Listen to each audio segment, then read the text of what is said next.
Welcome to TWitWoW, the best wrestling podcast made for wrestling fans by wrestling fans on the web today. I'm John. That's my cohort and commentary, Ashton. And this is the week in review. Let's just jump right into conversation as we've been doing as of late on this show. It is the road to my favorite pay-per-view of the year, Money in the Bank, June 7th. We have had two qualifiers already on SmackDown. They will continue this Monday on Raw. It was one men's and one women's qualifier. For women's, we had Alexa Bliss triumph over Chelsea and Michin. And for the men's, we had Solo Sikoa triumph over Phoenix and Jimmy Uso. Gotta say, as a guy that loves this pay per view, I'm a bit scared, with how it's starting. Um, I get from a narrative standpoint why Solo is in it, but I just don't understand. Like, if you want to make the match memorable, how Phoenix is right there. He has been killing it. The dude, for the high flying he does, it's amazing how fucking immaculate he is while doing it. And it's like, nah, pass. But hey, Solo is beefing himself up with JC Mateo now. We know him, aka Jeff Cobb, and he still has Jacob Fatu in his camp, although there's definitely some tension there, which might be the next thing we talk about to kind of segue. But then for the women, I love Chelsea Green to death, but even Meechin getting passed over for the second straight year in this match, that's really kind of a shame because she is genuinely over and she would get more over if she was pushed, right? In my mind, because she can carry the weight of that push. Alexa, I get, I'm trying not to be such like a grouch like about that stuff. Like, do I like Alexa? Not really, but she's been like inoffensive to me so far this run. Um, she's done stuff with Netflix. Clearly, like her profile as a person has gone up as far as more people in Hollywood interested in her, stuff like that. So WWE wants to capitalize on that. So from that sense, yes, I get it. It's just a shame that, Chelsea, who had such a great performance last year, we're not going to see that again this year. And especially Meechin, who got passed over last year and again this year didn't qualify. So, Ashton, how are you feeling about the qualifier so far? Pretty pessimistic, pretty discouraged. About the women's more so. I mean, the men's is fine. Actually, I'm a little more optimistic about the men's because of the fact that the one men's that we know of for next week, we've got LA Knight in one with Aleister Black and Shinsuke Nakamura. And I do think that it is maybe even more likely that Aleister qualifies than LA Knight. So that's got me feeling a little more optimistic because Solo being in it, I don't think is like a travesty or anything. I mean, Solo's fine. Plus, just his existence in the match probably means that like Cobb will be around for the match, which could lead to some fun shenanigans. But man, Alexa Bliss existing in the women's Money in the Bank match just completely brings down my excitement for that match down to damn near zero, honestly. Because at this point, it really doesn't matter who else they put in that match. I am just going to view Alexa as the favorite to win no matter what. Right, and you know that I'm still holding out hope. I even said this explicitly in the Discord. I am still holding out hope for Naomi to Yeah, not only qualify but to win. yeah, I will say for me, I guess where my pessimism is in is with the men's because Alistair was kind of my campaign in my mind because I've loved him since he's come back. Dude, I will say too, just to kind of touch on this, he had a rematch with Carmelo this week. I love his strikes and how he does strikes. When I was a kid growing up in the ruthless aggression era, you know, Michael Cole, and even called him that only like a few years ago, even when he was still like competing, would say, "Oh, Undertaker is the best pure striker in WWE." Alistair feels more like that to me than Undertaker ever did. And I get Undertaker was like this big hulking dude, and he could throw a jab for sure. And I know he's a fan of UFC, and he had like the aesthetic and stuff like that with the gloves. But man, Alistair, the way he does a knee strike, the way he does a kick, it just all feels just so complete, so devastating. I love watching Alistair work, so I'd love to see him in the ladder match. And of course, I'd love to see him win, even though I have admitted to you and your mom, we were talking about it over Rocket League the other night, that conceptually, I don't know how Alistair with the briefcase works, and I will be 100% transparent about that. We were actually talking about a few choices for men's, and Rusev came up because I know DBK really wants Rusev, and you were affirmative, like, yeah, I could see him as a favorite if he qualified. Me, I have to agree, and I think conceptually it's easier to see him, especially if he stays on the Raw brand with Jey Uso, presumably as world champion. Um, so yeah, it's just interesting how everything's coming together. So I am worried for Alistair for his triple threat next week because LA Knight is in a bigger storyline because Solo's bloodline is kind of a fixture on SmackDown. Yeah. LA Knight associating with them, like out of kayfabe, I feel like that raises his profile and it's meant to in the company's mind. So I am still worried about Knight. And I'm telling you, if Knight qualifies, that ruins the men's for me because he's the Alexa Bliss of men's for me. Because I'm just going to look at him as the favorite at that point. So we will have to see. But let's talk a bit more, since we've kind of mentioned them a few times, about Solo's bloodline and Jacob Fatu and JC Mateo. I want to hand it over to you because I know we were both psyched that JC Mateo, and I'm just saying it over and over so I get used to that name, that he was coming to the company. Yeah. And he even had his debut match against LA Knight and he won. But I also really enjoyed the segment that Solo and Jacob had earlier in the show. What are you thinking about everything happening with Solo's bloodline? Because I think it's finally getting interesting again for me. How do you feel? Yeah, I definitely agree. It's really cool that they've kind of written it in such a way that Solo has kind of found his courage again, kind of being more confrontational towards Jacob Fatu now that he has an even bigger, thicker guy backing him up, with Cobb being kind of, I don't know if I would say unfealty, unmovingly loyal to Solo, but he brought him in, so you would imagine he's just kind of immediately going to be more loyal to Solo.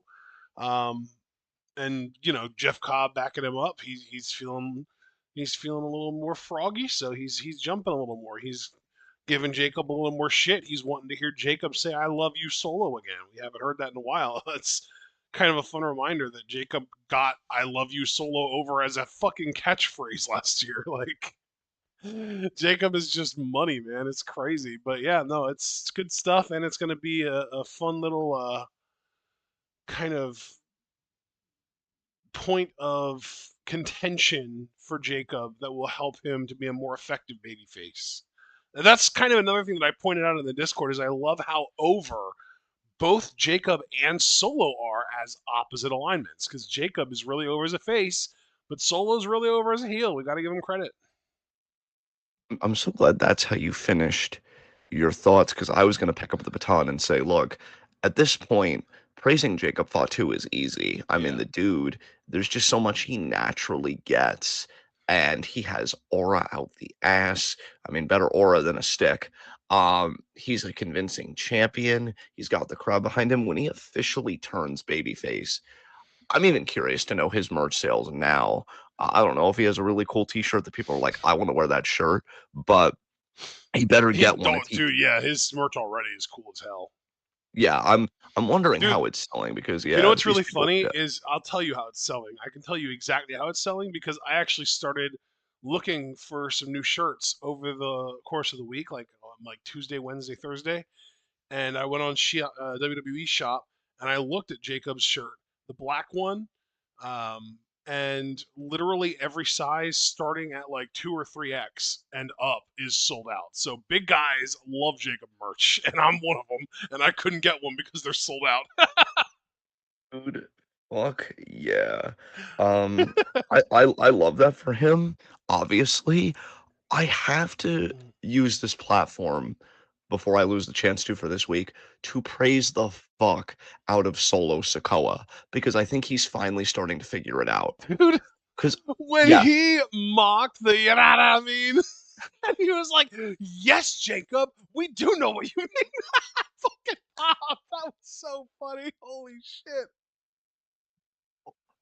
I think where no, again, this is just me spitting as literally that's what the show is designed to do, just you and I giving our thoughts and whatnot. I I feel like the mistake they made with Solo at first, from what I was watching and perceiving, they were trying to make him another Roman Reigns with like the quiet aura and like I'm serious and this and that. The best thing they let this guy do, and they've done it for a while, to be fair. It's not like they just started doing it last night, but I think they really really tapped into it here. Is just let him cut loose. The dude is underratedly funny. Like he's got his own brand of humor, I Yeah, think, that like you either like it or you don't. And I like it is really what it comes down to because the way this dude makes faces, and honestly, the one mental note that I made about Solo after the segment last night is, wow, I never knew it before, but Solo Sikoa is a little shit. Cause like you're absolutely right. Now that he has Mateo in his corner, and I love that subtle touch because before, when Jacob would assert himself and be like, nah, I got this, or I don't need you out there, or whatever, Solo would silently take it, yeah, whatever. He would give the appearance of, oh, I'm just trying to be a mediator. I'm just trying to help the family. Now that he's got Mateo, man, did that personality shift. And now we're seeing in my mind the real Solo Sokoa. yeah, And as I mentioned to Super Blue, I feel like I made a great point to Super Blue lately, recently in the chat. I don't want to look forever for it because man, wrestling discussion blew up after the Tiffany Nia incident, which we may talk about later. Even though I skipped the fuck out on that match. yeah. But I think I'm close to this. Oh yeah, yeah, yeah, I am because we were talking about Mhm. me. Yeah, okay. So Super Blue was on his weird stuff, like why are they cheating to beat LA Knight and my guy's the best and stuff like that. And then at one point he said it's goofy as fuck for Jacob to need Jeff's help in the first place because he was replying to you. Because we all thought that it was going to be Solo versus LA Knight or something as a qualifier, and then cards pick to change and all that shit. And then Yeah, I said, what I love about this story is, quote, but Jacob would agree with you. He looked at, I'm going to switch it to Mateo again to get used to that name. He looked at Mateo like, what the fuck are you doing here? It's Solo projecting his insecurities onto Jacob.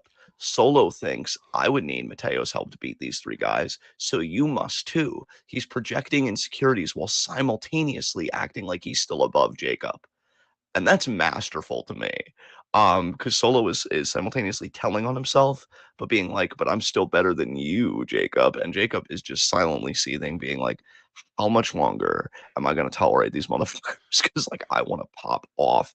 Yeah, man, it took a while with the absence of Roman Reigns and everything because what him and Jay and yes, Jimmy Uso, did for those several years, that really was a masterpiece. Even the lows, the way it all came together as a story.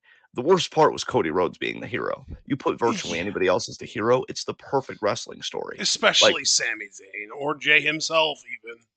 oh my god, dude, if it was Sammy or Jay, it would have been one of those transcendent. I would say it would be one of those storylines that belongs with the best of Lucha Underground storylines if they just had a better hero, Yeah, like 100%. But I feel like now the bloodline's finding legs again. I like shit talker Solo. I like when he lets his hair down, even though he's got a very short cut, and he relaxes. And I am loving Jacob Fatu. You are talking babyface of the year when he officially turns. Like if he turns maybe even in 2026 early enough, I'm just gonna put him in my awards for that and be like, it's a wrap because yeah. that dude's gonna be over like fucking gangbusters. We And do then also have an award category for face turn of the year, so that could also potentially be a thing. and it could. And then you have the self-marked shitter come out who, to be a successful babyface, he needs to rip off other people, which is why Jacob Fatu is superior. He ain't ripping off people. He got that shit organically. He got I Love You Solo over, which you already mentioned. I just wanted to double down with my face. And so LA Knight comes in and he's thinking he's all badass because, like, I'm going to get the jump on these people that screwed me out of the US title. You fool. You fool. You never fucking learn. And then he loses later in the night to Mateo. So what did you think of Mateo's debut match? I thought it was solid. I mean, it was interesting because it felt like he really wanted to like ground LA Knight, and he really kept like going for waist locks. I noticed like he really was focused on getting that waist lock in, and almost very like college wrestling or like Olympic style wrestling type the way he wrestled the match. But man, once he started cooking, it was hard to stop him because he pulled out the athletic plex. He pulled out a moonsault, a standing moonsault, and man, seeing him hit Tour of the Islands on someone of LA Knight's size was really cool to watch. That was pretty impressive. And at this point, I think I know we talk about Jacob officially turning face, but I think once we get JC Mateo officially to turn face, however many years from now that is, I think he's going to be over real quick. I agree with you. I agree. Okay. I agree with you. I just think for me, it was just a tad bit of a disservice to Mateo to do like a debut rather than announce it, give people a week to get hyped and have him do it in his proper ring gear. The idea that he was doing it like in his casual kind of attire, Yeah. running with Solo's bloodline, I'm like, you could have done it a bit better. But I mean, he physically looked great, and in the ring, he looked great. Uh, and so, yeah, I'm really enjoying this bloodline. I think things are going well. So with that, I'd like if there was anything that stood out to you this week, to pick our next topic because I know I kind of picked the first two back to back talking about qualifiers and then Solo's bloodline. Is there anything that really stood out to you this week across any brand, really? I mean, I would say that the thing that I was most into this week was probably the Raw main event, Julia and Roxanne versus Io and Rhea. Yes, yes, and to put a quick bow on that before we talk more about that main event, we know that Julia is officially on SmackDown now, Yeah, there was and a that's fucking like a crazy. social media exclusive after Raw went off the air where Roxanne was like it was like a backstage thing, and Roxanne was like panicking, and she was like, "We have to go talk to Pierce, and we have to schedule a rematch, and we have to do this and that." And then Julia just looked at her like she was disgusted, and she was like, "There is no we," and she just walked away. Yeah, And that I so guess was used to set up Julia showing up on SmackDown and just fully abandoning Roxanne on Raw. I'll tell you, if they put Julia in the women's Money in the Bank already, holy fucking shit! And I and mean, I'll did you tell see you, who she's in a qualifier with? I did not see. I don't know anything about qualifiers, bro. I've been kind of Oh, blind to that whole buddy. thing. Who is she in a qualifier with? Yeah, yeah. Julia is. Let me see if I can find the match. I think it's Charlotte, but I want to make 100% sure before I say that. Julia. Yeah, Julia versus Charlotte versus Zelina is a qualifier next week.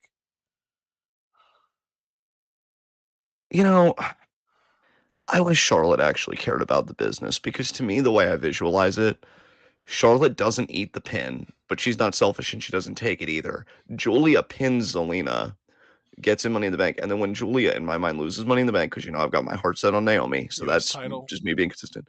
Then you dovetail to Julia feuding with Zelina, Yeah, just already. for the Like U.S. title. it's exactly, it's perfect. It's right fucking there. So, but because Charlotte is who she is, I have to worry that that's not going to happen. So that's great.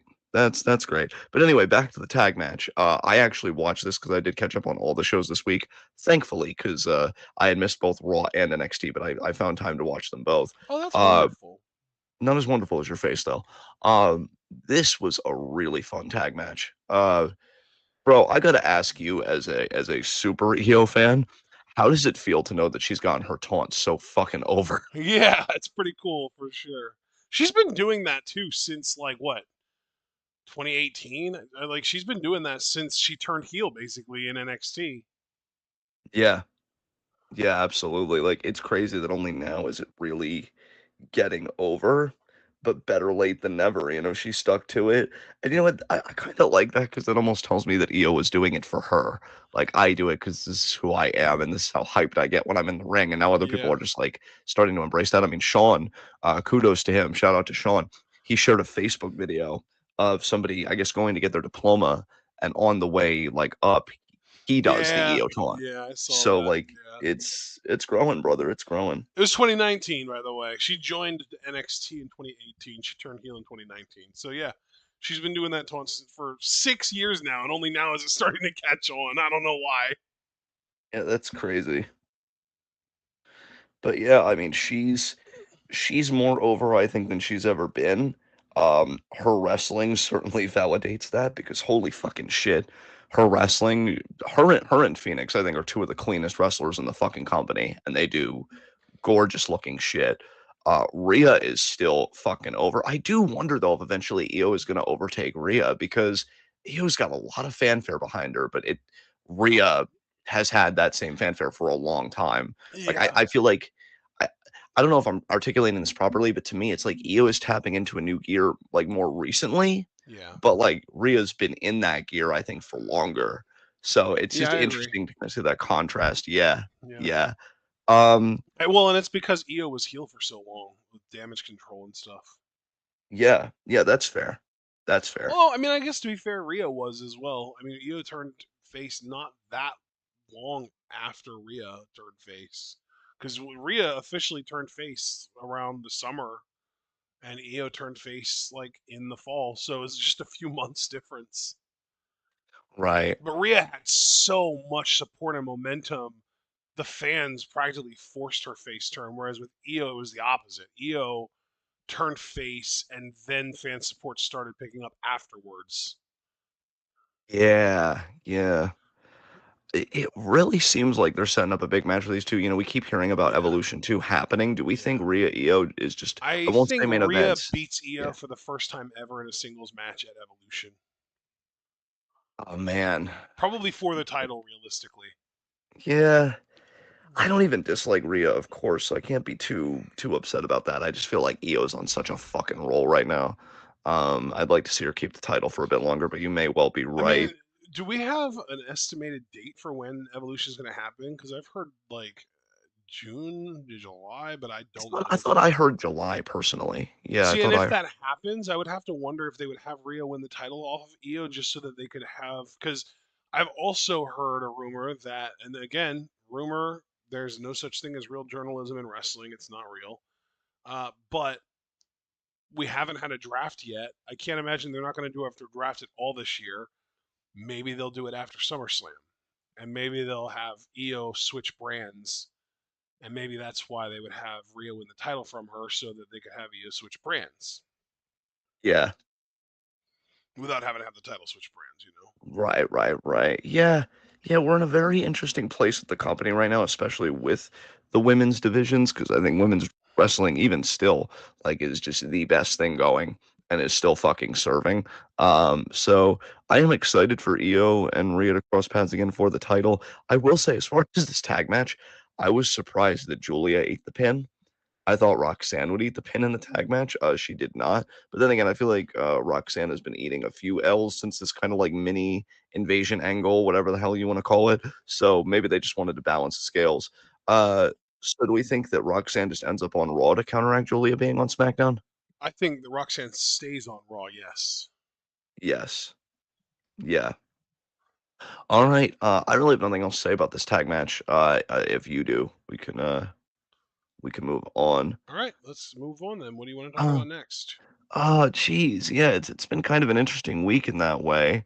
CM Punk is back in the fold. We know that him and Sammy are going to be facing Seth and Braun Breaker at Saturday night's main event. In fact, I guess we can talk about That that more is like broadly. the one singular match on Saturday night's main event that I am kind of looking forward to. Understandable. Yeah. Well, I Yeah. shouldn't say that. Cena and Truth should be fun as well.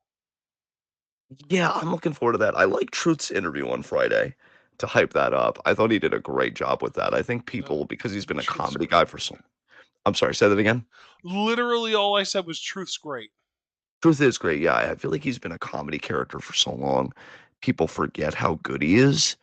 And even I've forgotten to a degree how good he is, but the way he handled that interview, I don't know. Like he isn't Truth like in his early 50s now, if not mid 50s? Like he's up Our there, right? Truth is currently 53. Yeah, so he's up there. So obviously I'm not expecting much in ring, but maybe they could even use that to like their advantage because I would like if Cena was just pummeling him, but Truth lives Cena's old values better than Cena's doing now, and he just doesn't quit. Yeah, Referee could even still be asking him like, Truth, you want to quit? And Truth says, no, no, and Cena's kind of looking like miffed, like, what the fuck? Like have some sense. I thought I hate you so hard I would have knocked some sense into you to quit. Um but yeah, it could be an interesting match. I'm curious how they'll play it. I'm just I'm just waiting for the inevitable return of Cody Rhodes and to just take all the air out of my sails because I am or all the wind out of my sails because I am enjoying dude, this I run right know. now. Yeah, Cena's Yeah. been having great promos. Every single time he gets a mic, he's doing a great job. He's cutting compelling and entertaining promos. And God, Coney's gonna come back and it's just gonna be like a fucking balloon getting the air let out of it. Just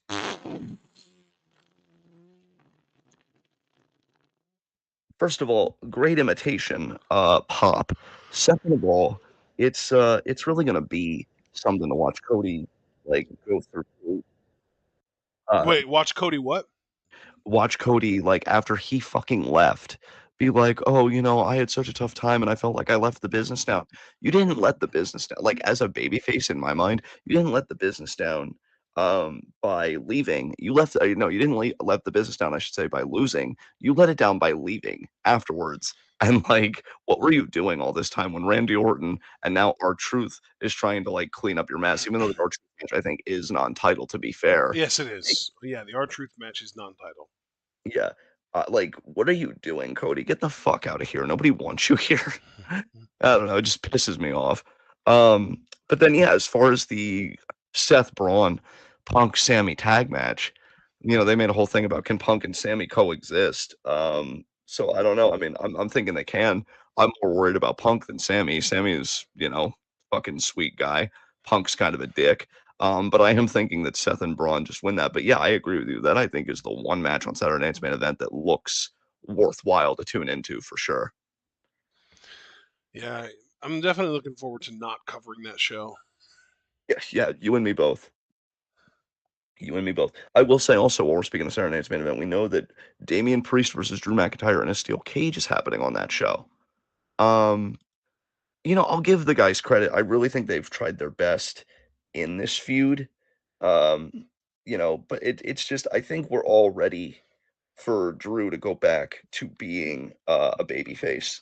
And I think, it's just not working for us. Him being this kind of uh whiny kind of heel when things don't go his way. Because I Yeah, mean, you're a fucking mountain molded into a man. You're a fucking killer. Like we want to see you be that killer. yeah, Um, that's why he was never more over than when he handed Brock Lesnar his ass because it was Brock fucking Lesnar, and we thought it was so cool. So yeah, I think we all miss babyface Drew McIntyre. Even I'm saying it now, and I love heels, and I think I've been more charitable to heel Drew McIntyre than most. yeah. But now, like it's running its course even for me. I'm like, okay, this Priest feud, it's by no means the worst feud I've ever seen. Like, no need for hyperbole, but both guys I think can do better than this. So we'll have to see what happens. Let me, because I never pulled up my resource to kind of remember the shows. So let me pull that up just to kind of jog my memory of what It to talk wasn't about. honestly. It wasn't the best week this week in terms of WWE content. Let's talk about one good thing to come out of AEW this week, which is that Mina Shirakawa directly pinned Tony Storm in the four-way eliminator match to earn a championship match at Double or Nothing coming up. I believe, maybe even is it next weekend? I'm gonna have to look it up. Double or Nothing 2025 is, yeah, it's literally like next Sunday. Well, you know what? Good for AEW for a change, for pushing somebody that definitely deserves to be pushed. And of course, good for Mina for having success in America that I know she's wanted for quite a while. Um, I do think Tony is just really too powerful right now. So I don't really like Mina's chances, but I don't know. Maybe AEW will shock me, and maybe they'll put it on Mina, which would be, very interesting. Uh so yeah, I'm happy for her. I wish there were other American companies that I could be more jazzed about Mina being a part of, but if she's happy, I'm happy. So, I mean, do you think she has any chance of beating Tony? Do you think they might pull the trigger, or do you No, think Tony is I still don't like think that there's a chance of her actually beating Tony, but I am very happy for Mina that she won and got her shot on a big PLE on AEW. You know, it's like one of their sort of big four kind of, because they've got, Double or Nothing, All In, Full Gear, and Revolution are kind of their big four. yeah. And Double or Nothing was their first ever like really big pay-per-view type show. So yeah, it's really cool for her. I'm stoked for her. I mean, it would be stunning to me if she would win, and I think it would also be a sign that Mariah May is re-signing with the company because that's been like a big rumor going on for a while now that Mariah is WWE bound. But it's Yes. more. There's also like kind of like the other side of that rumor is she's going to let her contract run out and use whatever offer WWE sends her way to negotiate her AEW contract to get a better deal, kind of thing, like what Brock used to do with WWE with Vince, Right, right, right. with UFC. Yes, yes. Which would be smart on Mariah's part, but I'm really hoping that we do get her in WWE sooner than later. But like I said, hey, if Mina wins that title, I would definitely see that as a sign that Mariah is sticking around because they're gonna probably do some kind of a story with them then, if I had to guess. Yeah. The thing is, we literally have not seen Mariah since she lost the title. Mariah May's last match in AEW, or not since she lost the title, but since she lost the Hollywood ending. That was her last match in AEW. That was March 9th. It's been over 2 months since we've seen Mariah May. Yeah. That's crazy. Yeah. If if Mariah goes to WWE, I really she's so fucking talented, but I don't know where she fits in their scheme right now with Tiffany and Charlotte and Alexa, like all being blondes that are all like have a very heavy presence in the company. And You know she's what so though? I different. think that Mariah May's talent transcends her hair color. I think that they could like even if they wanted to really set her apart, they could have her just dye her hair to some other color. She could even dye her hair to some crazy neon color. Like she could have blue or pink hair. And talent wise, she's going to outshine a lot of people. Here's the thing, brother, that I don't disagree with you.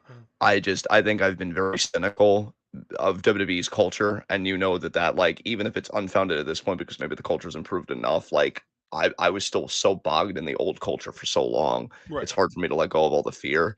I will say one thing, and AEW, I have to give AEW credit for this because they kind of showed me like how important it is that WWE do this. I really, really hope, and I mean really hope, that WWE lets her talk. Because the moment you Yes. let Mariah talk, you're going to assuage all my fears. And I'm going to be like, okay, Mariah's okay. Yeah. She's locked. She's protected. Because let me tell you something, Tiffany, Alexa, and especially Charlotte. Charlotte is dog shit on the fucking mic. They cannot hold a candle to her. If I'm Mariah, I wouldn't even stress either because if Mariah's worst day on the mic coincided with all three of their best simultaneously, she still whoops their asses. Like, you just gotta let her talk. You gotta let her talk. She will be Yeah. one of the best talkers in your division. And it's funny because the women's division I know isn't really known, in my opinion, for its talkers. Like I'm starting to vibe with Becky finally with Yeah. what she's doing. And Rhea, I think, is pretty decent promo as well. But yeah, it's not really known for its talk. I think Mariah would be the best See, and to talker me, in the even entire that, division to even me. you just bringing up Rhea as one of the better talkers in the women's division just tells me how low the bar is because I think Rhea is a really mediocre talker, honestly.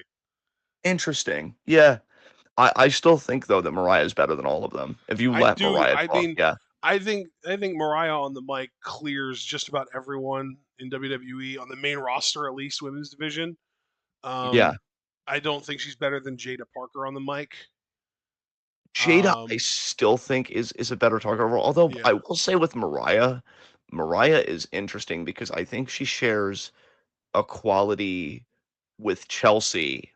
And Chelsea, I think, is a really good talker as well, because if you yeah, actually appreciate her talking style for what it is, she fucking excels at it. she's really good. Yeah, I think She that that's a great comparison for Mariah. But what's interesting about that comparison is that Chelsea is like a character centric performer. yeah, Whereas Mariah is more balanced because she does do the talking well, but she's a star in the ring too. And like Chelsea's a really good wrestler, but like she's always gonna favor the character and the promo stuff over the in ring stuff. Whereas Mariah can do some crazy athletic shit in the ring that you wouldn't really expect out of someone like Chelsea. yeah, definitely, Also, I definitely. saw speaking of Chelsea, Jesus Christ, people on social media are fucking demented, dude. I saw someone on social media call Alexa Bliss an old lady and say that Chelsea deserved it more. My God, And Chelsea quote tweeted them saying that I'm older than her because Chelsea's older than Bliss. my God. Oh man, that's hilarious. Oh man, we're all cooked. Um, but yeah, Mariah, I'm really happy for her if WWE is really where she has her heart set on, and I just think WWE needs to really take that chance on her because she is gonna Yeah. expose everybody in my mind when she Yeah, gets her dude, Mariah, opportunity. here's my thing with Mariah. She could cut her hair off. Like, Yeah, dye it purple, dye it blue, dye it red, dye it brunette, fuck, undye it, whatever. Like, do whatever you need to do to your hair so that you stand out from the crowd because you don't want to show up and look like another Carmen Petrovich because Mariah May is no Carmen Petrovich. She's talent wise on another level, way leagues above. Um, so yeah, do what you got to do hair wise to make sure that you stand out from the crowd because talent wise, you're going to stand out from the crowd regardless, and you don't want to have to start at a disadvantage. That's well my main said. point. Well said. You know, brother, when you were talking about this week in wrestling, I have to say for me, because Wait, keep wait, in wait! mind, I wasn't ready to move on from the match oh, that I was talking about. oh, right, I forgot we were even talking about a match because we're talking about Mariah Salon. Please continue. No, yeah, we were, yeah, and I wasn't even starting out talking about Mariah. I just kind of worked our way around to her because she's fantastic and related to Mina. Mina won the match. It was a four-way match that also involved Azumi. After the match, Azumi got assaulted by Mercedes Moné because Azumi is the new New Japan Strong Women's Champion. She technically pinned Mina for the title in a triple threat where Mercedes was defending the title. Mercedes assaulted her on her way up the ramp as she was leaving the ring for the match. And then, assaulted her, blocked her in the statement maker, I think is what the name of the bank statement is called now. And then, Azumi's tapping out, freaking out, and then Jamie Hayter assaulted Mercedes. So it seems like we're setting up some layered stuff with Mercedes here, and you love to see it, at least in my opinion. Dude, absolutely. Like, God, if AEW could just really figure out how to use their women's division properly, and this does sound like a nice segment, they would really be cooking with gasoline because they've got a lot of talented women on their roster. Yeah. I mean, Jamie Hayter, Mercedes, Osby, now Mina, like they have players there that they could very much utilize, and maybe they're slowly starting to figure it out. But I never like to put any hope on AEW, so Yes. we will see. I guess while we're on the subject of AEW, I should also just mention I have been keeping up with the Hurt Syndicate MJF storyline. I watched the installment this week of Lashley finally giving the thumbs up. Um, I I just really do not like this. I just don't like it for the I'm simple curious fact how the of contract signing is going to go next week. yeah, you know what I've been hearing. I don't know if you've heard the same rumors. I've heard that that Cedric Alexander is going to crash the contract signings, and it's going to be Cedric Alexander versus MJF at All In, and Oh, maybe that's they fun. I don't hate yeah. that. I don't hate it either, especially if Hurt Syndicate would change their mind and help Cedric win and have Cedric take the spot that was supposed to be MJF's because, and this is what I was gearing up to say until I remember the rumors. So I'm going to back off until we see how All In shapes out. Yeah. But if All In shapes out and All In happens and the dust settles and MJF is still in Hurt Syndicate, to me that is just completely inept booking. Like, why would you, as a character speaking in kayfabe, you share a locker room with MJF? You presumably watch the product that you're a part of. This dude betrays everybody. Why the fuck would you let him in your thing, which is genuinely cool? I mean, dude, to give AEW credit, and honestly, not even AEW, to give Lashley, Shelton, and MVP credit, they got the we hurt people over. Like crowds are saying it. It's one of the most over things I've seen that company produce, quite honestly, that isn't about flippy shit or what the fuck ever. Um, it's cool. It's cool and people fucking like it. You're gonna let a dweeb character like MJF in this shit who and ultimately is gonna like devour it from the inside because it's not about him enough. Use your fucking head. And really, I would put that on MVP because they've always positioned MVP, like even WWE, as like this shrewd, sly kind of businessman who knows how to like conduct affairs and this and that. So Montel, Montel, what are you doing, baby? Like, let me know what the plan is. So if the plan is Cedric, just to kind of make MJF show his ass and be like, we're never gonna let you in the group, you fucking dweeb. It was all about Cedric. Then this will be the most props I've ever given AEW because that's fantastic. But if again the dust settles and it's like, yeah, we're kind of doing nation domination when Owen Hart was a part of it, except it's MJF. It's just going to be another face palm for me, Chief. I guess that's the only way I could really say it. Um, But what I was gearing up to say, unless you have anything to say about what I just said, have you been keeping Nope. up with the Hard Syndicate Feel story? free to Do you have anything you continue. want to add? Nope. Nope. What I was gonna say was, we talk about how kind of mid this week felt. Honestly, looking at the sheets and looking at the recap reports that I use, again, kudos to tjrwrestling.net. I have to give credit to NXT because I feel like NXT was the best show this week. I'm really liking Interesting. that I'm really liking that they're pushing Miles Bourne. And I think he's carrying it well. I I was definitely glad that he actually beat Ethan Page. That would have been so annoying if Ethan would have won that. Oh, dude. Well, I mean, I would have taken my praise away immediately if I was coming in with the knowledge, or I would have never said it in the first place if Ethan had beaten Miles. Because I would have been like, "What the fuck are you doing?" But it's very clear that they've got Ethan locked into this feud with Ricky Saints. So that's whatever. But yeah, I mean, they're going all in with Miles for this kind of unique title match with Oba. Oba had a great match, with fucking Charlie Dempsey this week. Uh, I keep saying, like, I'd love to see Charlie in the North American title picture, and this Uh, match has kind of, vindicated that for me because he got offense on Oba, but it never made me groan. Like, it was very strategically done. It wasn't just, "Let's nerf Oba for the sake of giving the appearance of a struggle." Charlie made that struggle organically, and that's the highest compliment I can give him because we've seen a lot of people step up to Oba, and I know there have been quite a few where we're like, "Why are they getting this much offense?" Charlie, I never had that thought. Now, granted, I do have a Charlie Dempsey bias. I really like the dude, but I just loved how he worked this fucking match. And when it was over, it was emphatically over, which I think makes Oba look better in the long run. Because now this guy has shown you fine. Take away an arm or a leg. You think I need two arms and two legs like a pleb? I'm so dominant I could have one of each and still beat your ass. yeah. Um, that's Oba, baby. That's our NXT champion. I thought Miles's promo before that match was decent. Like he really is kind of playing up like, I'm going to get out in front of my disability. I want to do this for everybody to show that we all deserve a fair shot, that people with disabilities can succeed if you give them the chance. And honestly, in this time when this regime clearly is like on a very ableist kick, especially against like autistic people and stuff like that. So I know Miles, it's more like the deafness, but I think any member of the disabled community like having that kind of a story and having that kind of fire, it's needed right now. It's needed. It's been a rough time for us as a community. So I appreciate Miles saying what he did, just speaking on a more personal level there. I thought that was cool. Definitely better than the whole Zach Cowan thing that they're doing in AEW, or at least did do. I don't know if that's wrapped up already. Yeah. Um, Tony D'Angelo lost to Wesley. Actually, yeah, I'll ask you that, Ashton, because I'm very curious what you think. Because I think we've both liked the family for a while now. What are you thinking about this whole Tony Stack storyline?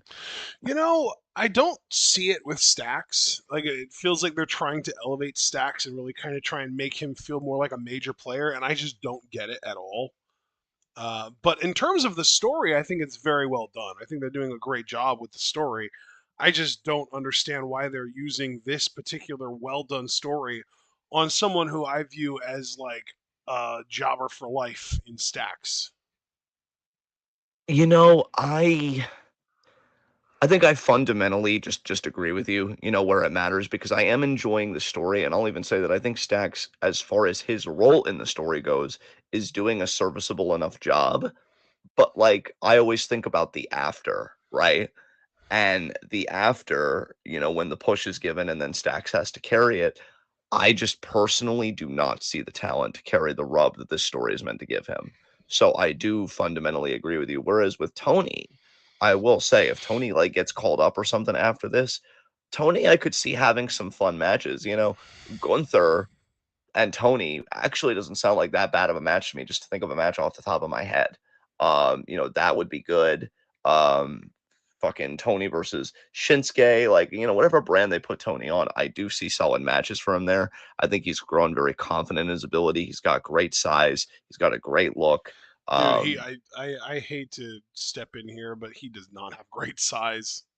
well, I guess he looks imposing on TV to me, like, He the does, way he yeah, handles no, business. that's gonna go away real quick when he gets to Maine, though, dude. He like, I don't know. I mean, they booked him to. I guess believably, in some people's opinions, beat Obafemi, and I thought that was ridiculous. But I'm sorry, Yeah. it's just I think that Tony D'Angelo has a problem in common with Saya Ida in the sense that he's just an undersized powerhouse wrestler.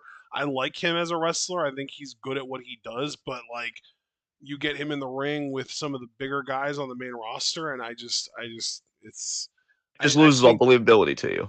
so, yeah, because he's the thing is he's not tiny or anything. Like he's not like Johnny Gargano size or even like Mello. Like Mello, I think was gonna have way more of a problem all along. But like, yeah, I don't know. I don't know. This side, I will say the roster, like the average size of the roster is lower. It's smaller now than it was a few years ago. Everyone's getting smaller, and it's not like we have like a Braun Strowman anymore to really worry about. Yeah. But like you get Tony D in there with like a Jeff Cobb or like a when Bronson Reed gets back someone of that size, and like, nah, I don't see how he lifts him even. You know, because like he's I don't know. Maybe that's just me. That might just be a me problem and not a them or a him problem. But yeah, no. I wanna be sympathetic to your concerns, that's why I love this show is that you and I do look at wrestling in certain ways, differently, which isn't to say Yeah. rightly or wrongly, I just like Tony D, and differently. I think that his gimmick is Yeah. going to get over, but I do worry that it's going to be get over in like an R Truth way, where he's going to be like comedy jobber within 5 years of being well, five is even generous. Within 3 years of being on the main roster, rather than like guy who gets taken seriously and wins championships a lot. Um, okay, so for one thing, it sounds like your fundamental concerns about Tony are actually and I know the big difference is you like Tony and you don't like this guy, so I just wanna make that clear that I do understand that. But it sounds like the fundamental concerns are stuff that you share with Dragunov, because I know we always found it absurd when Dragunov would beat a guy like Gunther and, Oh like, yeah. essentially, like, Oh make him my. tap out, Yeah. right? So it seems like you share those fundamental concerns.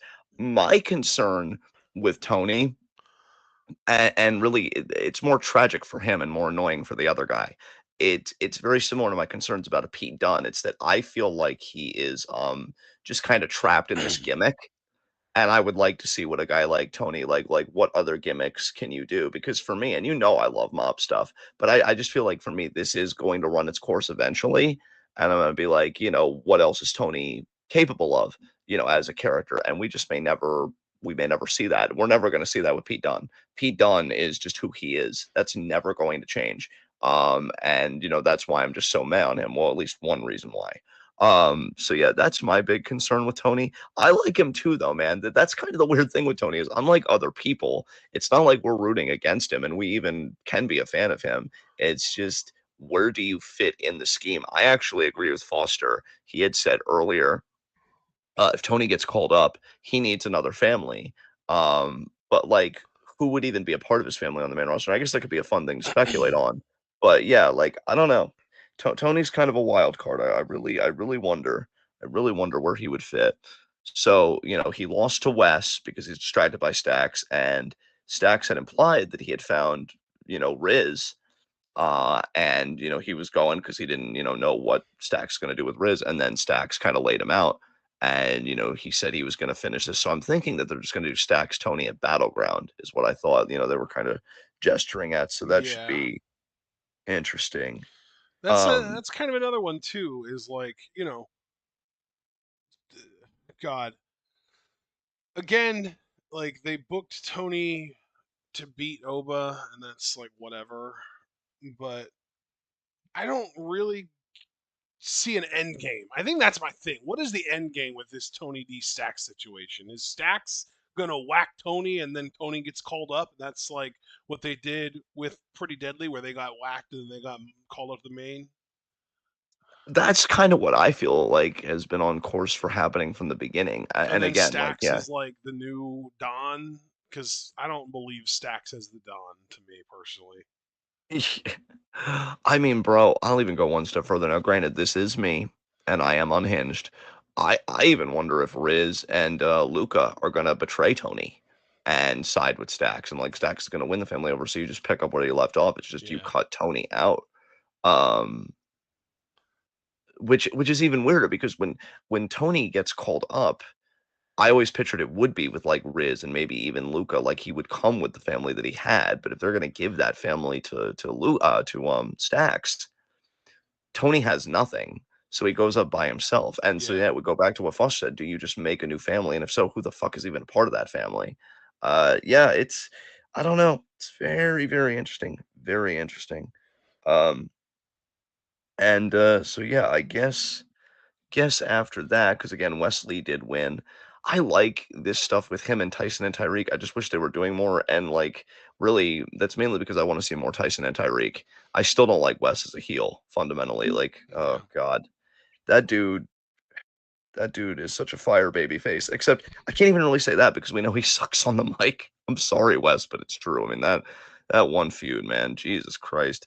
Um, but yeah, next, we got Stephanie and Jordan Grace kind of hyping up their feud. And then you have Fatal Influence interrupt and imply they're going to go after the title. I am so over these people. Like, I gave it a chance for like 3 weeks and it's been going on forever now. And I've just been like, okay. But now, like, I'm even more aggravated with it because they're teasing dissension. Like, clearly, Fallon and fucking Jason, excuse me. Yeah, no, I was right. Fallon and JC have problems with each other and that still hasn't whatever. And then how does Jasmine feel about all this? Because I believe she's been mediating so far, but I'm waiting for I her to feel pick like a side. Jasmine gets bullied a lot by her mentors. Like, I don't know. It just seems like there are a lot of little subtle things that it's like mean girl shit that she is like the victim of. Like, I don't know, like little shit. Like there was like a little parking lot scene the other day when it was the three of them plus two other women that I'm forgetting who it was, but like everyone had sunglasses except Jasmine. It was like she just was not given the memo that we were going to be wearing sunglasses today, and it just reminds me of something that's just straight out of Mean Girls. It's like, God, this rookie, not even a rookie anymore, but this younger woman is just not part of this group, is she? It's really Oh, they just laugh at her and they're like, she thinks she's on the team. And then Jasmine's just like, oh, but yeah, I don't know what they're doing. I don't really care for Fatal Influence. I'm just like, kind of blowing a raspberry there. I know I've got my crisp on, but yeah, I'm just like so over this group. And Stephanie versus Jordan should be okay, but I'm just I'm sure like, that match will be fine, maybe even great, honestly. But yeah, I mean, here, you know what's crazy too is that this tag match wasn't bad. JC Jane is the best talker out of all four of these women. JC yeah, Jane is the best mic worker between all four of Jordan, Stephanie, her, and Fallon. Fallon, oh my god, I I've never really gotten into Fallon Henley like in the ring. I think she's like good hand, like she's all right, whatever. But on the mic, she ain't shit. And then, Jordan is actively awful on the mic. She's legitimately terrible on the mic. And Stephanie's English is still a work in progress. And then you've got JC Jane, who's just a natural on the mic. She's legitimately good at talking. yes, yeah. I think JC just fundamentally knows her character, her motivations, and everything else. Yeah, JC, I mean, she was, we got to throw it all the way back to Toxic Attraction when she and Gigi were Mandy Rose's understudies while simultaneously both being better at her at almost everything that comes with wrestling. Yes, yes, there you go. Speaking of the women, we have Thea Hale facing Tatum Paxley, and this comes after a segment where Thea and Carmen are kind of talking, Oh, and Thea yeah. is just apoplectic because she's lost her friends and her fiance, actually might even be husband now. Javier And Bernal, right? yeah, yeah, and she's just alone, Who is and still getting appearances and matches and stuff on Evolve, which is just weird. yeah, as is Gallus for right now, unless like I don't know Yeah, because they weren't involved this week, and they yeah. beat fucking Keanu Carver and Harlem Lewis because Harlem Lewis was like, "Hey Keanu, fuck you," um, and so yeah, that was ugh. But yeah, man, like I don't, I don't wanna be mean to anybody, but, obviously, there are people we don't like. I don't really feel like I think I liked Thea Hale more when she was with Chase U. I'm not liking this whole like, her fucking theme, dude. If we had a worst theme song of the year award, I think Thea's song, like, just the start of "I'm a grown ass woman. I die a little inside every time I hear it. In the ring, Thea's fine. I I like just Thea a lot in the ring, actually. yeah, Thea's actually, like, her in-ring game is the best part because Low as a key, character like I think Thea, based on like where she is right now, based on her age, based on her lack of experience, to me, Thea could be like a female Chad Gable. you know what? I'm not gonna take up arms against you on that point, like, I'm not going to oppose that point. What I will say is, as a character, I'm starting to find her, like, a bit much for me. I'm like, "Okay, we get it, this is who you are." Um, I just feel like the word for me is impatience with a lot of characters. Like, I'm having a growing sense of impatience for a lot of characters. It's like, "Okay, shut up." I get it. Um, but I feel bad for Tatum, and I feel bad for the booking because, man, I have said this and I will keep saying it. I don't like the idea of Tatum Paxley as a heel. I don't. Like, I think No, she is a babyface. I think they it would should be a just let her go up and help Lyra. They should let her yeah, help Lyra with the Becky Lynch problem she has right now.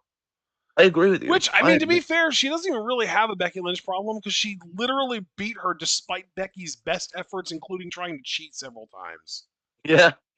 I mean, Lyra told her to her face, "I'm already a better wrestler than you," and then she actually backed it up. How rare for a babyface to do that. That's Holy great, shit. right? Yeah, it's pretty Yeah. great. Oh my god. But, yeah, yeah, I just don't like where they seem to be going with Tatum because she gets disqualified in the match with Thea because Thea gets her in the Kimura, and then Tatum decides, "Wait a minute, I can gouge face," and she does. Now, if it was anybody else, I would pop. I mean, who doesn't like gouged face? But given that it's Tatum, Whoever and is I getting feel their like face gouged, I would imagine, would be not a big fan of gouged face. I mean, get over it. I don't Yeah, know. yeah. Just one man's opinion, I guess. Um, but But, with Tatum, I'm like, this just I didn't like it, and I should have seen it coming because they had her be a heel a few weeks ago against Lola for the North American Championship, like, ladder qualifier. I didn't like it then. I don't like it now. I want it to be a story of like, wait a minute, the crowd is my friends. All of you are my friends, and we can do anything together. And then she gets pushed to a championship because she would be a better title holder than fucking most. I mean, right now, I'd say it's pretty decent because like Stephanie's great, and I love Sol Ruka, but I mean, fucking, you can't tell me Tatum wouldn't have been a better title holder than Fallon was for that women's North American title. Give Tatum a turn, God damn it. You know what Um, I would really like to see? what's that? Tatum is just crashing out to the point that she shows up on Raw and attacks Lyra. Once Lyra is fully through with the Becky feud, which feels like it might still be going on. But once Lyra is fully through with the Becky feud, Tatum shows up on Raw and crashes the fuck out on Lyra. We get Tatum actually challenging Lyra for the US, or for the Intercontinental title on an episode of Raw, or maybe even on a PLE. She tries to do something unsavory to Lyra, again, kind of channeling what we got here with the gouging and stuff. Gets disqualified, continues to go after Lyra. Eventually, uh, Lyra confronts her in like an emotionally healthy way, and it leads to them teaming up and winning the tag titles together on Main. God, that would pop my heart. Yeah. God, making me believe in nice things. What are you doing to me, guy? Uh, I love them. They would definitely like if they had enough screen time to justify it, and I hope they do one day. The day that comes where they are like an active on-screen pair, they are my relationship of the year. Like hands down. I love them together. They are precious. Um, but Thea wins by DQ because again, Tatum gouged face. Um, and then we get this segment, which I really liked, more than I thought I would actually. I was really impressed with, Joe Hendry and Trick Williams' contract signing, particularly with Joe. Yeah. It was nice to see him be more serious for a change and, put the guitar away and just, like, be a talker. What did you think about this, man? I'm curious about your thoughts. Yeah, I thought that this was pretty good too. I thought that Joe did a good job here for sure. Trick, I'm never gonna get behind heel Trick, especially because the whole reason that he's a heel is because he lost a match or two that he shouldn't have. It's like, Jesus Christ, dude, get fucking over it. You're Yeah. like, Yeah. everyone literally still loves you. Like, Jesus fuck. But regardless, Yeah. it's but yeah, I thought Joe was definitely um the standout here. Trick, I've said for a really long time that I don't think Trick Williams is actually that good of a promo. I think Yeah. that he is extremely over because he's just very naturally charismatic and sort of magnetic, and his entrance helps a lot. And he has an incredible look, and like there's a lot of amazing sort of like traits that are there that help him look and be presented like a star.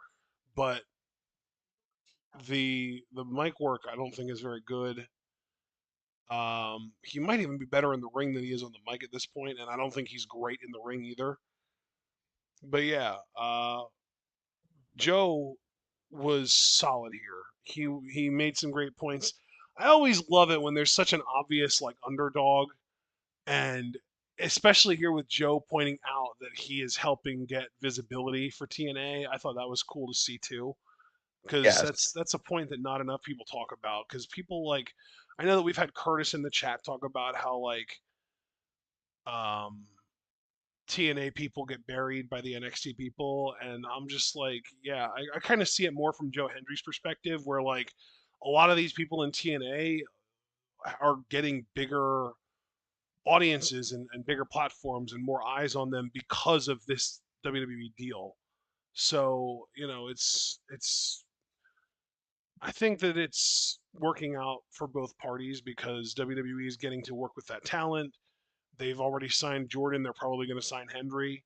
But at the same time, TNA is getting more eyeballs, and those superstars are getting more eyeballs. And I don't know. I just think that it's a pretty cool excuse me, a pretty cool relationship that they've got going on there. Honestly, Bro, I gotta say something I've learned this week between this NXT segment and just parts of Joe Hendry's interview that I watched with Chris Van Vliet. He as a person, you may not like the character that he's doing. You may not even like Joe Hendry as a wrestler. And I'm using a general you, not a specific you. you were right But about me though. I'm not the big of a fan of Hendry. yeah, but like as a person, I think you'd love his mind for the business because I think he just gets how shit works. Because like one thing they talked about was, a lot of people complain that you lost to Randy Orton in like, under 10 minutes, whatever. And John Hender's like, okay. Oh, like I was the TNA World Champion and I got to be at WrestleMania with Randy Orton. It's like that's huge for me. That's huge for TNA. That's huge. So I love that he is so grounded that you could tell like he doesn't really have ego because he's like, I get it. Like even if I am like over and I'm a sensation right now because of my character and my theme song and everything else, I get that I should be using this to get the company over, to get the title over, and being in WrestleMania, defending it on a WWE PLE now with Trick. Joe Hendry understands what he's being given, and I really respect him for that because I think a lot of people might feel like, well, of course I got it, or I wish it would have gone better. But Joe's just very grounded. He's just very grounded, and I like to see that. So I'm happy for him. I like the segment. I will say too, to kind of touch on your Trick commentary, which I don't disagree with. Man, like I like Trick. I don't dislike Trick, but I am really like cooling off when I was saying that this guy's a future top guy because now I don't know. Like if I'm Obafemi, I'm like, oh, cool, more money for me. Because like the Trick's kind of receding into the background, whereas I feel like Oba is still strong in his spot. Yeah, Oba, it's so yeah. interesting because I've always been like Oba number one, but I do think that Javon, and I know this is going to sound very like cliche, but I do think Javon has leapfrogged Trick as far as just like future prospects go. Like if you ask me who I think is going to be more of like a mainstay in the main event scene on the main roster 5 years from now, 10 years from now, I would be more confident about Javon right now than Trick. And you know what? I'm not even gonna disagree with you, bro. I'm not gonna disagree with you. I see it. Yeah, I because I see don't it. think Javon is Yeah. that great on the mic either, but I do think he's a little better than Trick. I think that he is able to deliver some of his lines with a little more pop than Trick. And in the ring, it's not even a fucking competition. It's not even close. I will say ultimately agree with you. What I like about Javon on the mic, it's the same thing that I used to really like about uh, Daniel Bryan. Although Daniel Bryan, I think on the whole, is a much better mic worker. Like he, my God, some of his promos are all timers for me. But there is a sincerity to Javon that I always liked in like Bryan and other people. Like I feel like I can forgive you if you're not eloquent. Like I don't watch wrestling to watch Shakespeare, right? But I think even if you're not the best at articulating your thoughts, if there's a sincerity to them, I can cut you a lot of slack. And Javon just seems like a very authentic, very chill kind of guy. Like he is the wrestler for the Zoomers, and we've said this multiple times, and it works. Like I definitely with your overall point of him leapfrogging Trick, I'm inclined to agree with you. I feel like Yeah. Trick is losing steam. And that could just be for me, but I feel like Oba, Well, Javon, like yeah, I mean, you know what though? I'll say this. This run has shown me that I do think that Trick is a very effective heel, and yes, I'm going to go ahead and say I think Trick might even be a more effective heel than he was a babyface, and that speaks volumes because he was the literal face of NXT for the better part of the last year.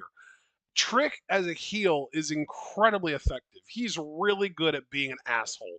And it's made even more effective by all of those little traits that I mentioned that got him over as a face because the look, I mean, you naturally want to boo the guy who looks like a star and who's got the fuzzy fucking chiseled muscles and all that stuff. That's a guy that you're naturally going to want to boo, right? And like the entrance is going to be the only thing working against him as a heel, and it still does even now in NXT.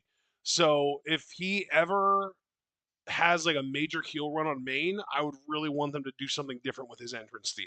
And then if he does a face turn, you bring back whoop that trick, and all of a sudden you're blowing the roof off the building.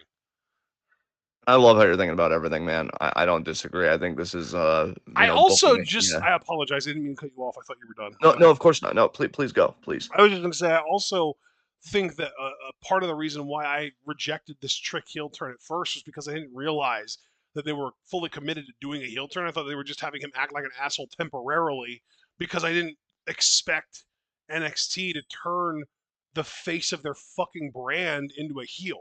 I was not expecting that, but now that like we are kind of like caught up to what they're doing and we realize that no, Trick is just an actual full-blown heel now, I can appreciate how well he has pulled off this character change. Yeah, definitely. I even wanted to ask you, because this is what I was teeing up for. You know, inevitably that they are going to either reunite or just do a lot of heavy interactions between Mello and Trick. How would you feel about them being reunited, but as heels? Because That would I be think that's actually, amazing. Dude, I yeah, would fucking love it if Mello and Miz failed to capture the tag titles, maybe even from the Street Profits. Mello turned on Miz, challenge the Street Profits with a mystery partner, and it was heel Trick. I would love that. That would be incredible. I would pop. yeah. And I only bring that up because even on SmackDown, this past week, like you could tell that there's already slight cracks with Mello and Miz because Miz was really trying to like backseat wrestle Aleister Black, Yeah, and even though Mello's like, Black I beat got him the week before. bro. I love that it's been a running thing where like Miz just keeps getting hit with fucking Black Mask because he's gotten hit with that shit for 3 weeks straight. Um, and And he he's sells it beautifully every deserved it time. every single time. Yeah, and he sold it beautifully every single time. We love you, Mike. You're strong in your spot right now. You've been strong in your spot for like over a fucking decade. Yeah, Um, yeah. and Dude, just think a decade ago, that was what, 2015? That was yeah, WrestleMania 31. He had already won a main event of WrestleMania by then. yeah, exactly. Jesus Because he Christ. won the main event of WrestleMania 29, right? I believe that's correct. Yeah. Yeah, that's crazy. Thank God.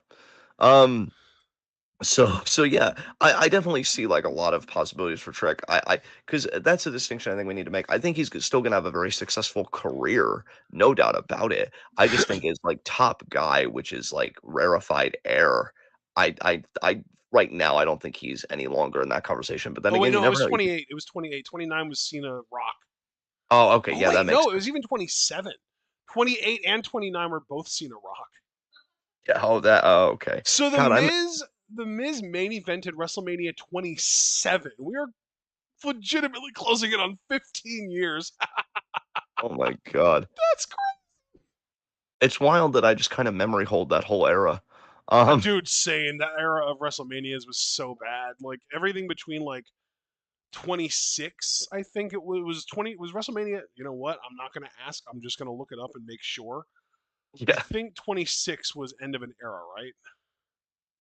I I I don't No, it no, was 26 was the fucking retirement. Street versus Career. Jesus 28, Christ. I think, was end of an era, right? No, 27 No, was. Wait, are you fucking? Yeah, I don't I remember was that right, shit right? at 28 all. was end of an era because 27 was Taker Triple H in a street fight, and then It 28 was was Hell in a no Cell. holds barred, yeah, and then the Hell in a Cell end of an era thing was 28. You're right. Yeah, Yeah. that's actually crazy to me that they were still doing it all the way in 2012. My God. Wow, Foster just sticking the dagger in That there. no, Y'all you're are a getting old. 100% right, Alex. Thank you. We deserve it. Thank you. Yeah, definitely, definitely. Okay, so to get out of this discourse, because I'm not liking how it's making me feel. Let's see here. Yeah, we have the women's tag match, and yeah, Jordan and Stephanie win. So that was NXT, and we pretty much canvassed the important parts of Raw and SmackDown. I feel like. I mean, this was, like you said, it was kind of meh. Oh, here was something interesting. Let me get the dates right. Um, yeah, Gunther is going to be challenging presumably Jey Uso because I don't think Logan Paul is going to beat Jey And at Money in Saturday the Night's Bank. Main Event. Well, no, on the Raw after Money in the Bank. That's the weird thing, bro. It's Oh, that's June right. 9th. Yeah, they fucked with me with the date. It's like June 9th, right? Exactly. Yeah, that's what I'm saying. Like, Yeah. that surprised me. I'm like, you're really going to keep Jey off the bigger PLEs? Like, I don't know, man. Like, I get that Jay, some people are being more critical of him because like the botches, and you even said you feel like Jimmy might even be a better promo than Jay. Because I'll even give Jimmy credit, like being serious. Like I love hating on him, but it was a good backstage promo he had on Friday. Like he definitely has got flow, he's got cadence, he's got a feel for his promos. Yep. But no matter how much Jay might be like losing steam, he's still your world champion. So perceptually, how are you keeping him off of the bigger PLEs? I don't like that, man. I don't like that at all. Um, so yeah, he's going to be facing Gunther. Well, I say presumably because again, he still has to do Saturday Night's Main Event with Logan Paul. But yeah, he's going to be facing Gunther June 9th on Raw. And I mean, I don't know. I guess since Raw is on Netflix, maybe we will start getting more PLE quality matches. And it feels like that has been the case since they've been on Netflix. Like, not every Raw has been a banger, don't get me wrong. But I mean, you've had Seth Rollins versus CM Punk in a steel cage. You've had Rhea Ripley versus Liv Morgan for the women's world title. You had Tribal Combat on the inaugural episode. So yeah, I mean they're really, yeah. I mean, I guess Netflix is a big enough deal that maybe I shouldn't feel too bad for Jay. But yeah, that I thought was very interesting. So Gunther wants his rematch. We'll see how that goes. Um, AJ Styles beat Finn Balor. That was actually a really good match.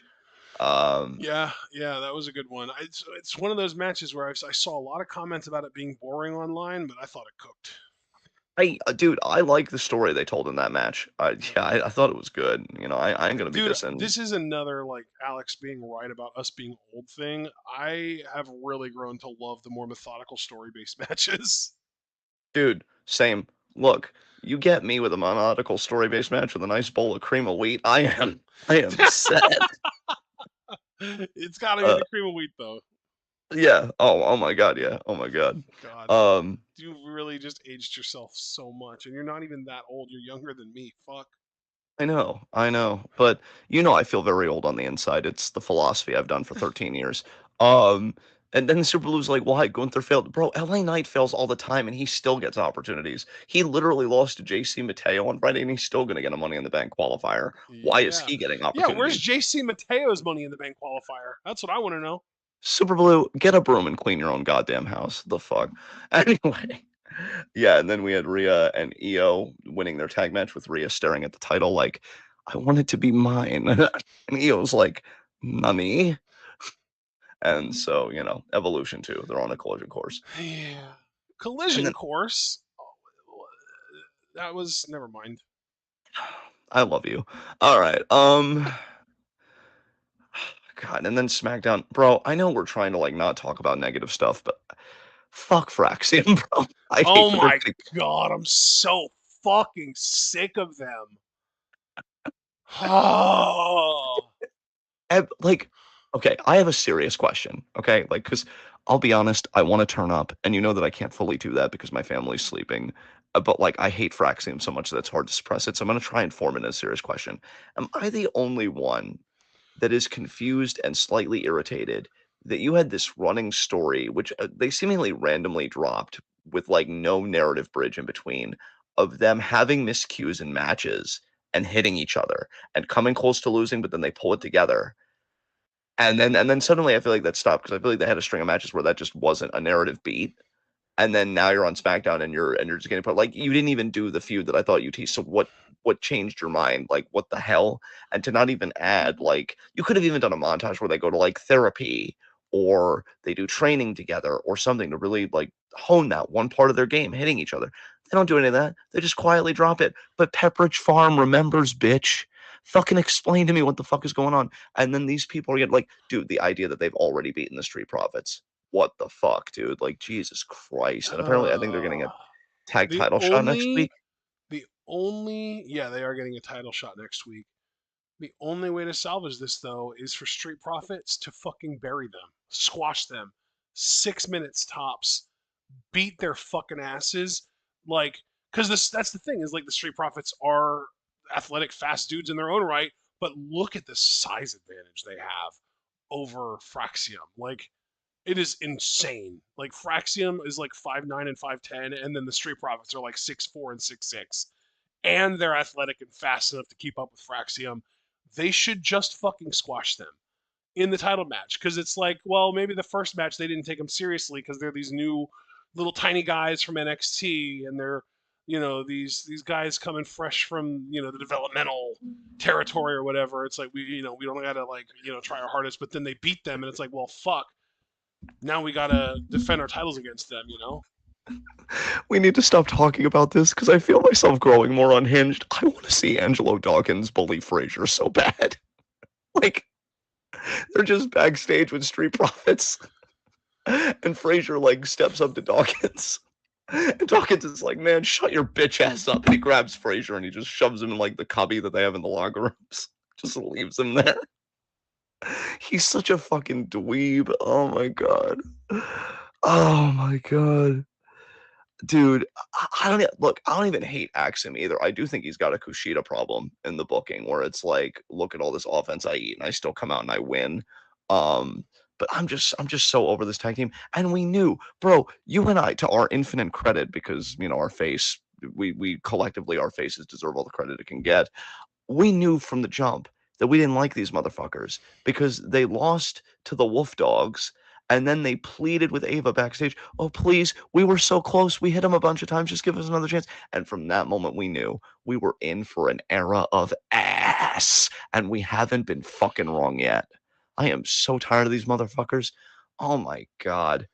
I really hope SmackDown doesn't do with them what NXT did with them, and that's them just running through every goddamn tag team. Like, put the fucking brakes on this shit, seriously. Anyway, it was my unhinged moment of the evening. I really hate They them so are much. far and away the worst part of whatever product they're on consistently.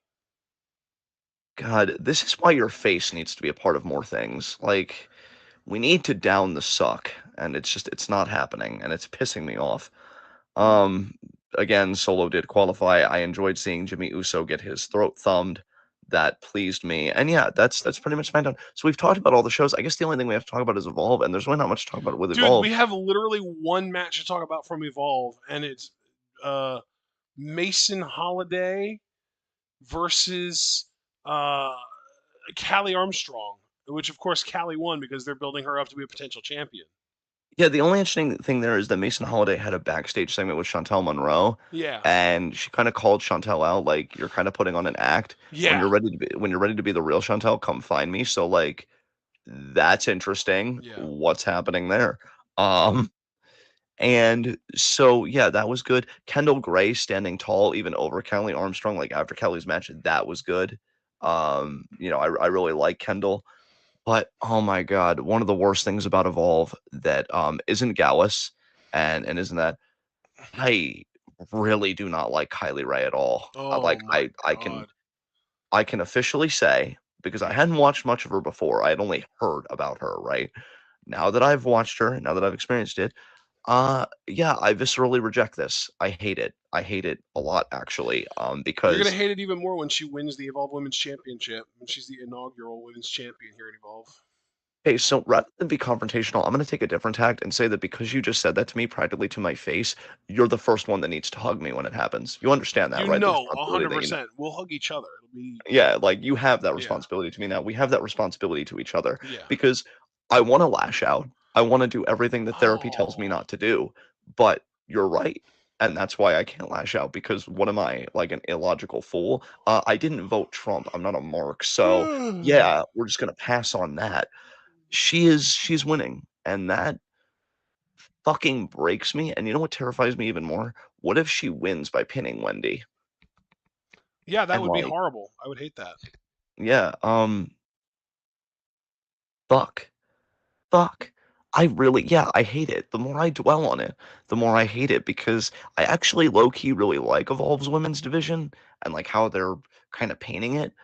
Callie, I think, is solid. I think she has some ways to go, but I mean, God, she could be something special potentially. Kendall Gray, again, I really like. Wendy Chu, I think this is the best she's been booked. Like, yeah, she knows the gimmick inside and out. She's a solid worker. But if you put that title on Kylie Ray and you make it like, "Oh, man, if you face your fears, if you fight for your dreams, anything can happen." Shut the fuck up. Did you ever think about the controversial take that maybe not all dreams should come true? That maybe some people's dreams should stay dreams? I mean, what have I been saying from the jump, bro? You're not talented enough. Lower your own goddamn bar. Somebody needs to tell that to Kylie Ray. Like, yeah, I'm not with this at all. And then with fucking, the male side, Lexus King beat Sean Legacy, and Sean Legacy might be the first Evolved champion, but I would prefer a world champion that can talk, and so that is decidedly not Sean Legacy.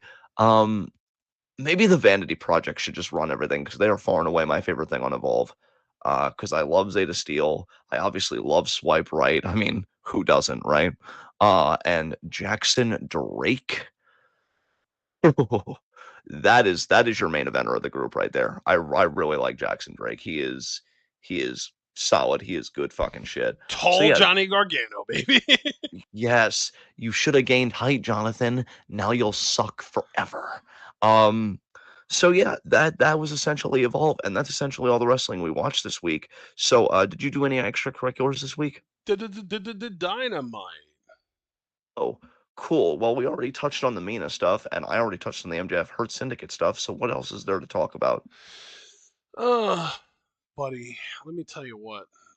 Well, you know what? I want to actually roll out the red carpet for you because I know that you had thoughts on this last week, and I didn't know if you'd want to talk more on it this week. Ricochet faced Zach Gowen. I feel like I was pretty economical with my thoughts, which is so fucking rare for me because I have to do a dissertation for everything. So they had the match this week. Was it bad? Like, how was it? Oh, I didn't watch the whole match. I didn't watch any of it because honestly, There I was didn't want one that point name. where Ricochet acted like he was going to do a figure four leg lock to Zach, though. That was pretty distasteful. Dude, he's so fucking bald. What the fuck? I I don't know. I don't know. I mean, maybe AEW is doing better with Ricochet than WWE was, but like here's the thing there. I do feel like Ricochet was starting to get over with crowds of WWE just before he left. And I guess he got too big for his britches and he's like, "Man, fuck this. I can be a main eventer." And then I'm popping myself before I even finish the thought. And Ricochet's thinking, I can be a main eventer, and I just want to be a booker so that I could be the one that tells him, not if you don't veil that fucking face, because Lucha Underground got it right. You were a main eventer when you were masked, Mm-hmm. okay? And didn't Like, talk. and didn't talk.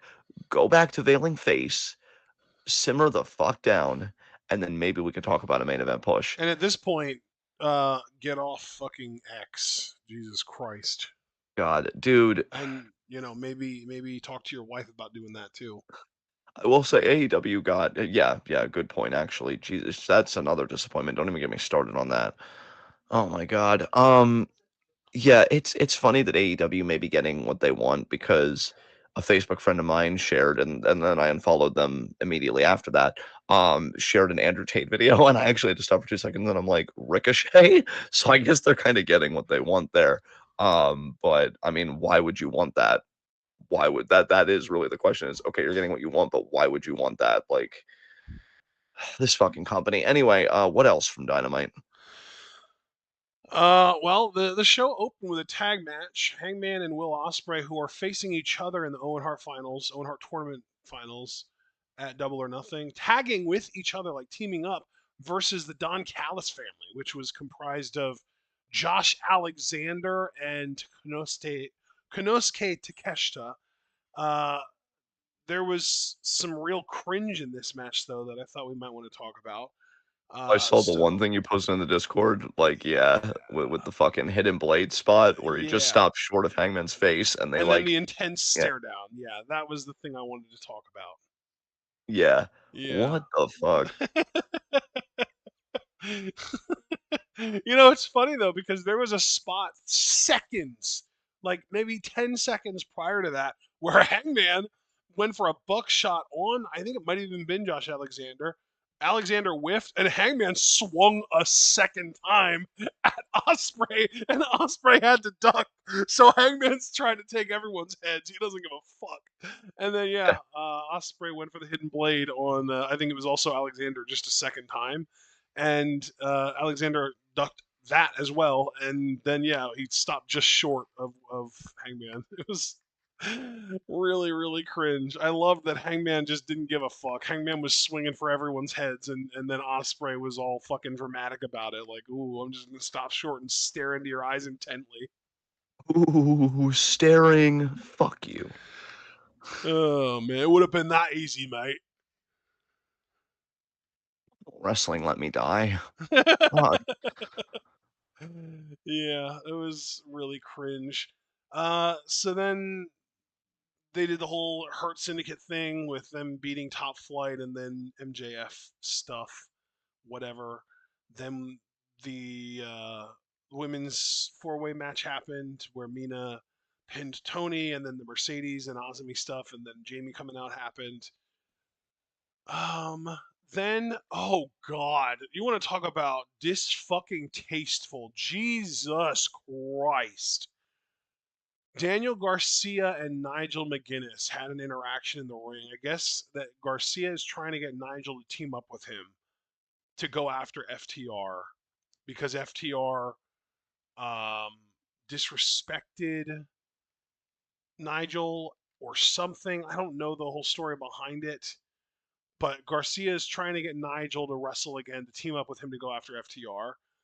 And Big Stokely Hathaway, came out and he made a fucking reference to Nigel um, being unable to overcome hepatitis. Fucking Christ. What the fuck? This was Stokely now. This is like we've loved Stokely for so long, but where the fuck did this come from? I just who writes this shit? I don't I don't know. I don't even know if I want to know anymore. I know I don't want to know. It was really really bad. But then, yeah, Nigel went to put hands on Stokely, and then FTR attacked Garcia and Nigel from behind. Um, Cool. and then, yeah, the main event of the match or of the show was Moxley Samoa Joe. Of course, Mox retained, and then fucking Death Riders tried to attack, and then a bunch of other people came out, and it's set up for Anarchy in the Arena at Double or Nothing. So that's going to be happening, and it's going to be intergender for the first time ever. Actually, it's going to be Death Riders, including Marina, versus I don't even know who all it is, but like but Willow is going to be on the babyface team, Willow Nightingale. So it's going to be an intergender Anarchy in the Arena for the first time ever. Okay. Okay. So that's the thing. That should be fun. All right. Anything else? No. I did not Yeah. watch Collision tonight, but from what I understand, it ended like a half hour early, and there was some kind of a broadcasting error, so that's kind of weird. Okay. So yeah, I guess with that said, we can open up the forum to questions. So please, everybody, any questions you have on this week in the world of wrestling, you may ask them. So let's get it.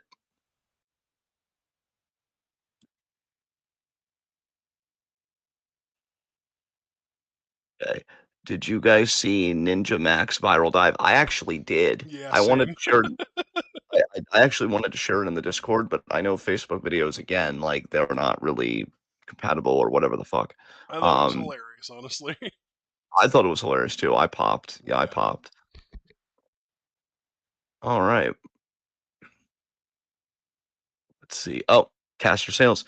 Do you think there will be interference in the World Heavyweight Championship match at Phoenix and Seth wants that belt, and the match will happen 2 days after Money in the Bank? I mean, possibly. It is on a Raw, and Raw has had no problems doing interferences in world title matches. I mean, we had one, what, 2 weeks ago now with Seth versus Jay, because we had Sammy and Braun before Sammy, and then CM Punk. So yeah, interference absolutely could happen. I don't think there's anything outlandish about that. Um, Super Blue, should Roxanne win the IC title? I don't know about should, but I think she'd make an amazing IC champion.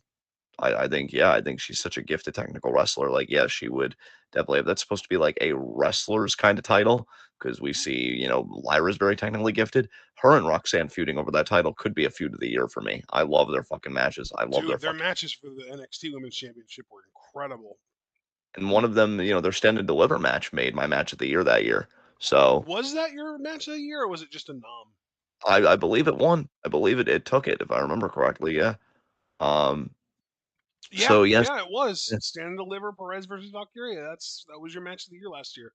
yeah, so Cerebral, you're not getting any complaints from me, brother, but I wouldn't say should, because I don't really know where they're gonna go. It might still go to Becky, it might go to Bailey, or it might just stay with Lyra for a lot longer. But yeah, I definitely want to see Roxanne and Lyra feud over it.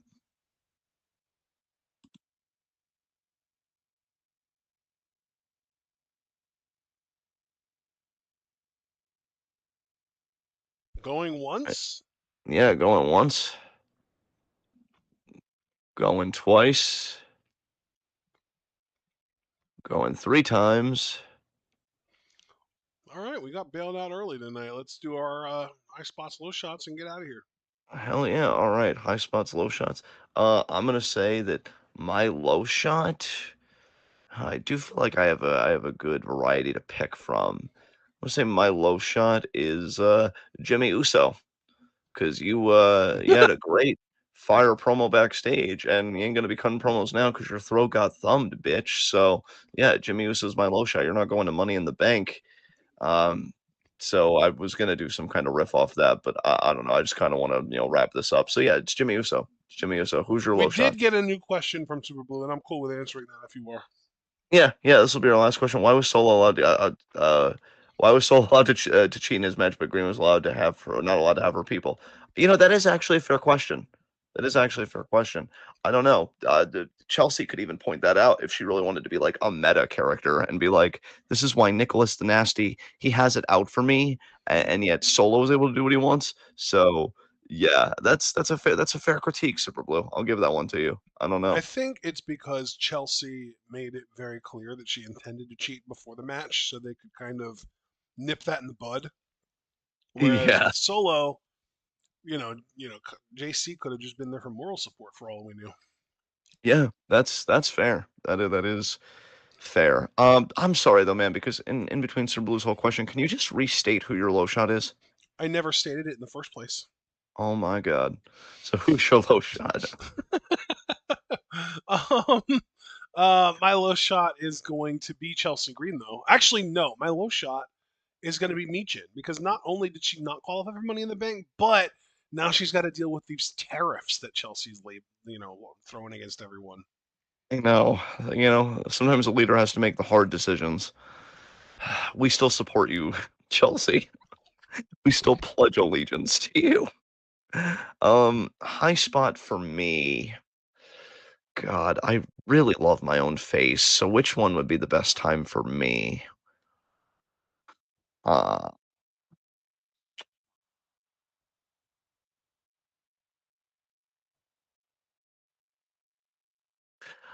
you know what? I'm gonna say Obafemi because he won what I thought was the match of the week this week for me personally against Charlie Dempsey. I really like that match, and I think it was great because it made Oba look vulnerable in an organic way, which makes him look even better when he overcomes. Because then it's the question of, well, what kind of strategy can Miles Bourne even bring to the table to stand a chance against Oba? So I'm gonna say our God King is my high spot this week. Who's your high spot? I absolutely love that. Um, my high spot is going to be JC Mateo because he debuted and beat Aztec.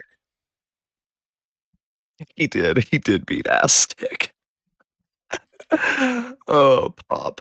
All right. Well, with that said, this has been TWitWoW. This has been the Week in Review. We are the best wrestling podcast made for wrestling fans by wrestling fans on the web today. I'm John. That's my cohort and commentary action. Be sure to leave a like as you find out, everyone. Subscribe, click the bell icon notification so you miss any of that to oh goodness. Check out everything we're involved in the description box. Follow us on Blue Sky and Twitch because we are the best wrestling podcast in all the IWC. And when will we be seeing them again, my friend? Thinking maybe Tuesday for Monday Gold, possibly? Ooh, that's a good question. I should I thought pull I'd up. ask a good face, so, you know. Yeah, what was our last thing that we covered in Marvel? The 10th. So we had the 11th show, which Which I we think we've decided to agreed. skip, right? Yeah. Yeah. So let me check the Monagold schedule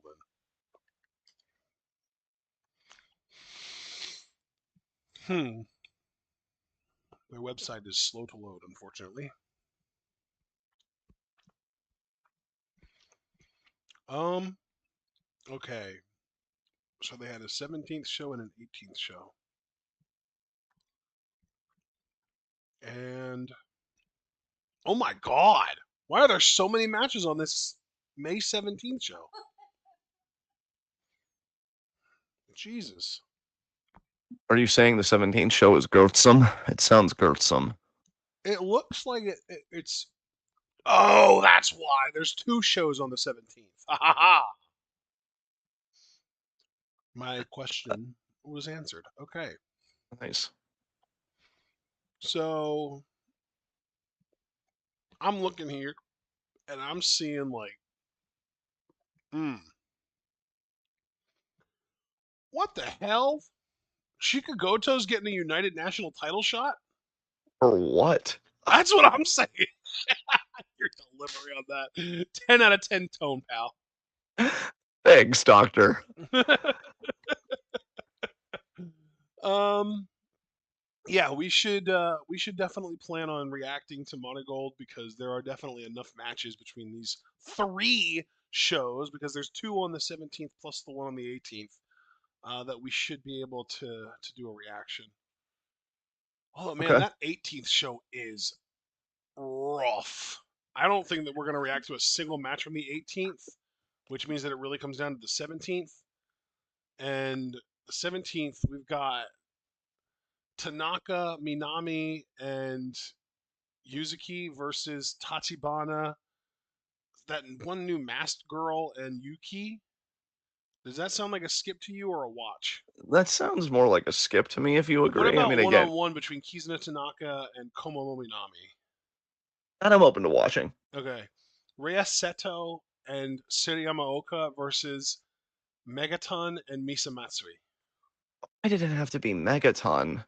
You're putting Reyes Seto and Suriyama Oka on the same team.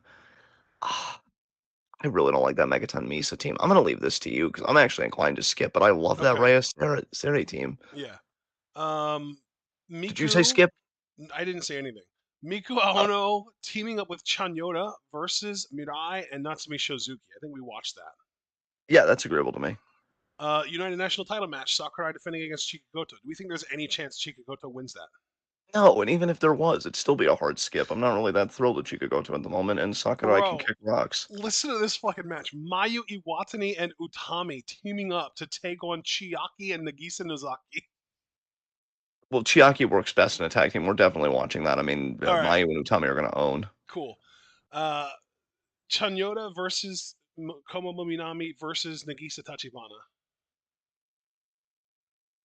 Yes, we could watch that. I think we've got enough matches at this point to justify a reaction. So yeah, we'll be going live on Tuesday to react to that. We saying 5 or 6? 6. Okay. All right. Actually, Well, wait. No, no. 5 because it's a Tuesday and NXT's on at 8, and you like to have time in between the end of a recording and the beginning of a show. So we'll do that 5. is that. Yeah, that is true. That is And you've true. been doing so good at waking up earlier anyway lately. So yeah, we'll do 5. Yeah, yeah, I have. It's been a real gas. All right, everyone. So Tuesday at 5, we will fucking be there with some good Joshi content as the world continues to turn. Have a great rest of your weekend. Be good to yourselves and each other. Tune in